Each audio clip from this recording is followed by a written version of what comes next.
Innal hamdalillah nahmaduhu wa nasta'inuhu wa nastaghfiruh wa na'udzu billahi min syururi anfusina wa min sayyiati a'malina may yahdihillahu fala mudhillalah wa may yudlil fala hadiyalah wa asyhadu an la ilaha illallah wahdah la syarikalah wa asyhadu anna Muhammadan abduhu wa rasuluh.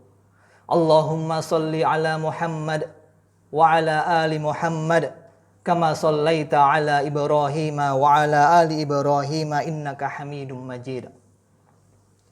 Ya ayyuhalladzina amanu taqullaha haqqa tuqatih wa la tamutunna illa wa antum muslimun. Ya ayyuhan nasu taqu rabbakumul ladzi khalaqakum min nafsin wahidah wa khalaqa minha zawjaha wa bassa minhuma rijalan katsiran wa nisaa wattaqullaha alladzi tasaaluna bihi wal arham innallaha kana 'alaikum raqiba.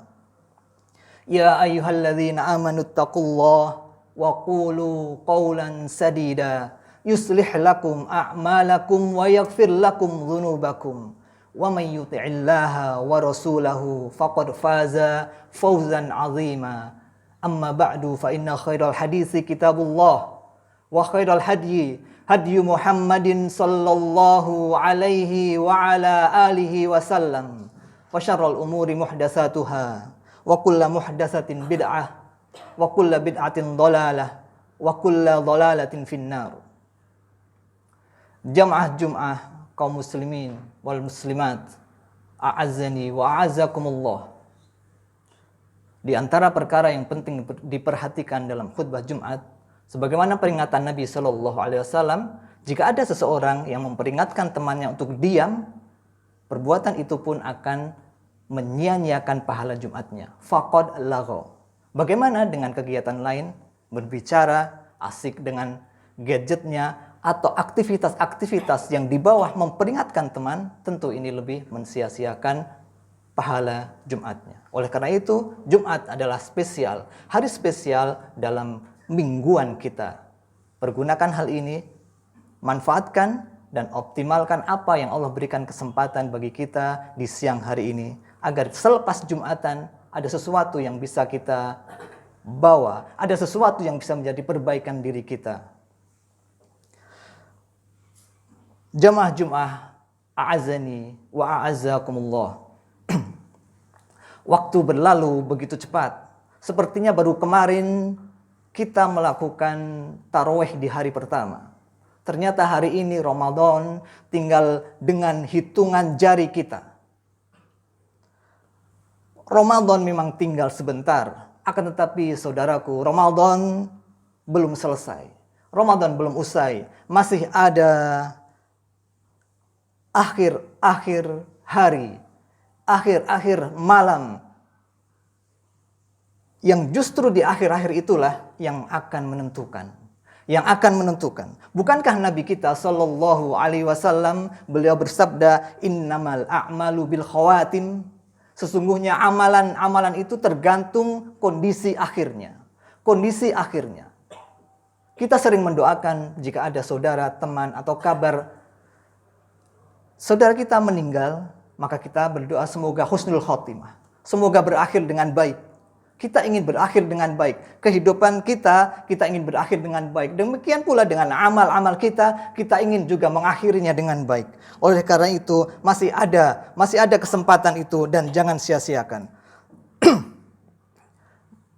Tetap fokus dan jangan terdistrak dengan hal lain. Mempersiapkan hari raya, mempersiapkan urusan keluarga, atau hal yang lain, silahkan dilakukan jika memang diperlukan. Akan tetapi kemudian kembali kita sadari kita berada di bulan yang terbaik, bulan yang penuh berkah, dan di hari-hari yang terbaik, di 10 hari akhir dari Ramadan. Yang Nabi Shallallahu Alaihi Wasallam berikan motivasi kepada kita, taharrau lailatul qadar, carilah lailatul qadar, carilah lailatul qadar fil witr, di malam-malam ganjil di bulan Ramadan. Dan masih tersisa, meskipun yang semalam, yang tadi malam yang digadang-gadang sebagai kandidat kuat Lailatul Qadar, Tapi masih ada malam 26, masih ada malam 27, masih ada malam 28, masih ada malam 29, atau mungkin sampai malam 30. Maka gunakan kesempatan tersebut. Jangan sia-siakan.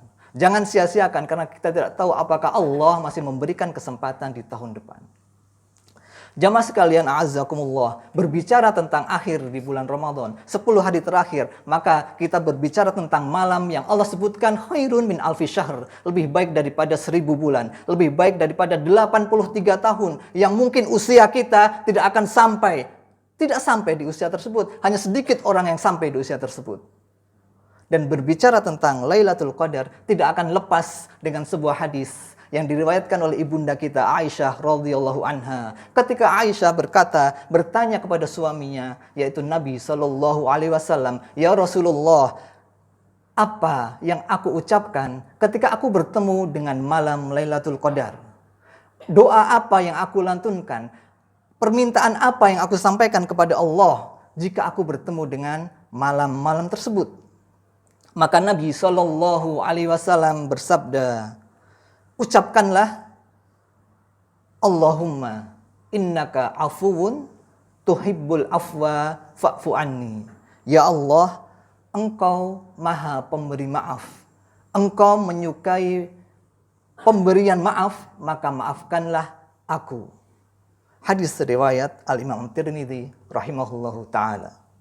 Sebuah doa yang sangat singkat, sebuah doa yang sangat mudah untuk dihafalkan. Insya Allah hampir sebagian besar dari kita hafal doa ini. Allahumma innaka afuwun tuhibbul afwa fa'fu anni. Saking singkatnya doa ini, saking mudahnya dihafalkan, mungkin sebagian dari kita bertanya-tanya, apakah cukup hanya doa ini saja yang aku ucapkan, yang saya ucapkan di malam-malam 10 hari terakhir bulan Ramadan, apakah cukup doa ini saja? Jamaah sekalian, hadis tadi itu adalah pertanyaan dari Aisyah kepada suaminya. Dan Nabi sangat mencintai Aisyah. Dan tidak mungkin Nabi memberikan sebuah petunjuk kepada Aisyah yang petunjuk itu tidak berharga. Dan konteks pertanyaan Aisyah adalah terkait dengan malam-malam yang sangat berharga, malam-malam yang sangat mulia, malam-malam yang menjadi malam-malam terbaik dari kehidupan hamba-hamba. Dan tidak mungkin Nabi memberikan sesuatu yang remeh-temeh. Yang Nabi berikan petunjuk beliau adalah petunjuk yang terbaik. Hanya saja mungkin kita tidak memahaminya dengan lengkap, dengan baik. Ya. Oleh karena itu pada kesempatan siang hari ini, marilah kita simak sejenak kalimat demi kalimat dari doa yang telah Nabi sallallahu alaihi wasallam tadi ajarkan. Allahumma innaka afuwun tuhibbul afwa fa'fu anni. Agar kita lebih memahami dengan pemahaman yang baik, agar kita lebih semangat untuk melantunkan doa ini kepada Allah, meminta kepada Allah. Karena seseorang yang berdoa dengan hati yang lalai, tidak faham dengan ucapannya, bahkan tidak menghayati apa yang dia ucapkan, maka doanya berpotensi tidak dikabulkan. Akan tetapi sebaliknya, apabila doanya itu dia hayati, dia fahami, dan dia tahu dia berhadapan dengan siapa, dia tahu apa yang dia minta, maka potensi besar doa itu akan dikabulkan oleh Allah Subhanahu wa ta'ala. Faedah yang pertama dari doa ini, jamaah sekalian, dosa itu adalah akar dari permasalahan kehidupan kita. Siapa di antara kita yang tidak memiliki masalah hidup? Masalah demi masalah kita hadapi, musibah demi musibah itu silih berganti. Dan berbicara tentang masalah, berbicara tentang musibah, maka perhatikanlah firman Allah Subhanahu wa taala. Allah Subhanahu wa taala berfirman, "Wa ma asabakum min musibatin illa wa ma asabakum min musibatin fabima kasabat aydikum wa ya'fu an katsir." Dan musibah apa saja yang menimpa kalian, maka itu disebabkan perbuatan kalian sendiri. Dan Allah mengampuni kesalahan-kesalahan kalian. Dan Allah banyak memaafkan kesalahan-kesalahan kalian. Asy-Syaikh Asy-Sya'di rahimahullahu ta'ala mentafsirkan ayat ini bahwa tidaklah ada musibah yang menimpa seseorang, menimpa dirinya, menimpa hartanya, menimpa keluarganya, menimpa pekerjaannya, menimpa kehidupannya, kecuali itu disebabkan oleh dosanya, oleh kesalahannya. Dan Allah tidak berbuat zalim. Allah mengampuni kesalahan-kesalahan kita. Jika sebuah dosa langsung Allah balas, hancur hidup kita. Akan tetapi Allah memaafkan dan Allah memaafkan. Oleh karena itu kita ketahui bahwa sebab dari permasalahan kita adalah dosa-dosa yang kita lakukan. Dan solusi terbesarnya adalah meminta ampun kepada Allah, minta ampunan, minta maaf kepada Allah. Dan itu ada pada doa tadi. Allahumma innaka afuwun tuhibbul afwa fa'fu anni. Kita minta maaf kepada Allah, kita minta ampun atas kesalahan-kesalahan kita. Dan jika Allah telah mengampuni, selesai urusan kita, terurai masalah kita, ringan hidup kita. Apalagi jika itu terjadi di malam-malam terbaik, di malam yang Allah katakan khairun min alfi syahr, lebih baik dari 1000 bulan.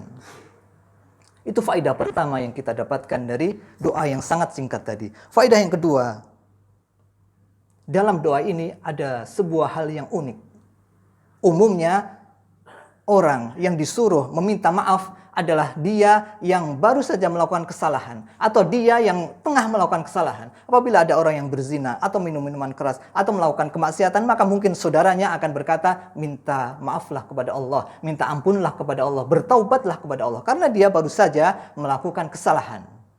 Akan tetapi siapa yang diminta untuk mengucapkan doa ini? Siapa yang disuruh untuk mengucapkan doa ini? Dia adalah mereka yang sedang semangat mengisi malam-malamnya dengan sholat yang panjang, yang mengisi malam-malamnya dengan bacaan tilawah yang berjus-jus, yang mengisi hari-harinya itu dengan kebaikan. Mereka yang sedang melakukan kebaikan, mereka diminta untuk meminta maaf kepada Allah. Ini menunjukkan kepada kita bahwa hendaknya kita itu beribadah kepada Allah dengan perasaan bahwa kita adalah pendosa, kita banyak dosa, dan tidak ada yang bisa kita banggakan. Sehebat apapun ibadah kita, sekuat apapun sholat malam kita, tidak ada yang bisa kita banggakan. Banyak dosa kita yang itu lebih harus kita introspeksi kepada diri kita. Sehingga ketika kita beribadah, tidak menimbulkan kesombongan atau bahkan merendahkan pihak-pihak lain yang kita anggap di bawah kita level ibadahnya. Oleh karena itu, di dalam sebuah doa Sayyidul Istighfar yang Nabi anjurkan untuk kita baca di pagi dan di sore hari, di dalamnya terdapat lafaz abu'u laka bi ni'matika alayya wa abu'u bidzambi. Ya Allah, aku mengakui bahwa nikmatmu itu begitu banyak dan aku mengakui bahwa dosaku itu pun begitu banyak. Oleh karena itu, jagalah sisa-sisa bulan Ramadan ini dan minta maaflah kepada Allah agar masalah kita terurai dan selesai. Dan beribadahlah kepada Allah dengan perasaan sebagai seorang pendosa, sehingga tidak ada kesombongan dan tidak ada sesuatu yang bisa kita banggakan. Aqulu qouli hadza wa astaghfirullah li wa lakum.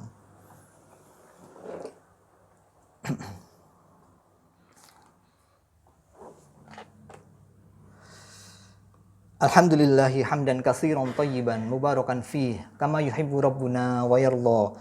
Wa asyhadu an la ilaha illallah wahdahu la syarikalah wa asyhadu anna Muhammadan abduhu wa rasuluh. Allahumma sholli ala Muhammad wa ala ali Muhammad kama shallaita ala Ibrahim wa ala ali Ibrahim innaka Hamidum Majid. Jamaah Jumat a'azani wa a'azakumullah. Faedah ketiga dari doa yang sangat singkat ini, Allahumma innaka afuwun tuhibbul afwa fa'fu anni. Dari sini kita ketahui bahwa Allah itu mencintai pemberian maaf. Allah mencintai ketika Allah memberikan maaf kepada hambanya, dan Allah mencintai ketika hambanya itu memberikan maaf kepada sesamanya.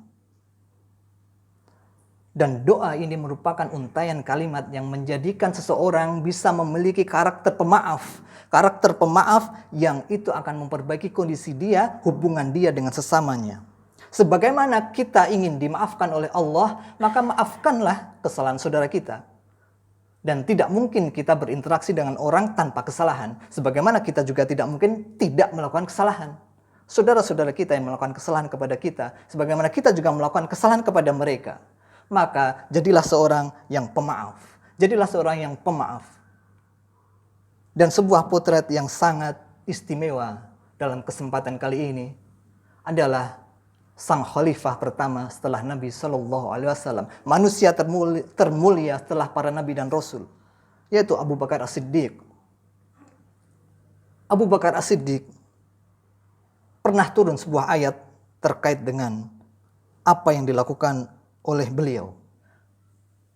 Dalam sebuah kasus di mana Aisyah dituduh berzina. Dalam hadisul ifk, berita dusta. Dan ini banyak dibahas oleh para ulama.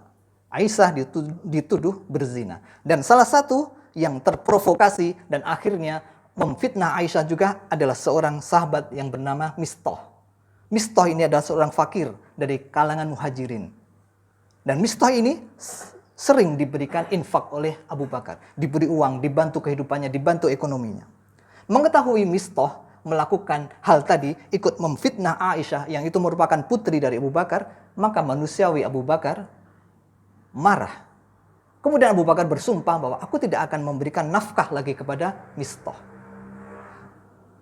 Maka turunlah ayat dalam surah An-Nur, ayat 32, yang di dalamnya Allah berfirman, wal ya'fu wal yasfahu, maka maafkanlah dan berlapang dadalah.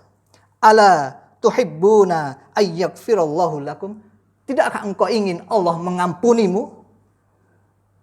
Ayat ini melarang sumpah yang itu memutuskan nafkah dan mendorong seseorang untuk tetap memberikan nafkah dan kebaikan kepada orang lain, dan mendorong seseorang untuk menjadi pemaaf dan berlapang dada atas kesalahan saudaranya.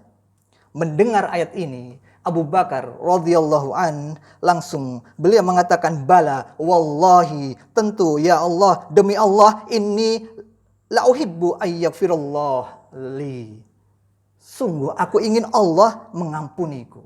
Maka setelah itu Abu Bakar kembali memberikan nafkahnya, kembali membantu Mistah. Sebuah contoh profil kehidupan seseorang yang berjiwa besar. Bagaimana dia seharusnya bisa melakukan aksi kepada Mistah, tetapi dia memaafkan. Padahal dia mampu, dia posisinya berada di atas. Akan tetapi dia memaafkan, bahkan itu dengan status yang berada di bawahnya. Maka jadilah pemaaf, sehingga selepas Ramadan ini kita bisa menjadikan karakter itu menjadi karakter pribadi kita. Sikap yang sangat dibutuhkan oleh kita ketika kita berinteraksi dengan sesama kita.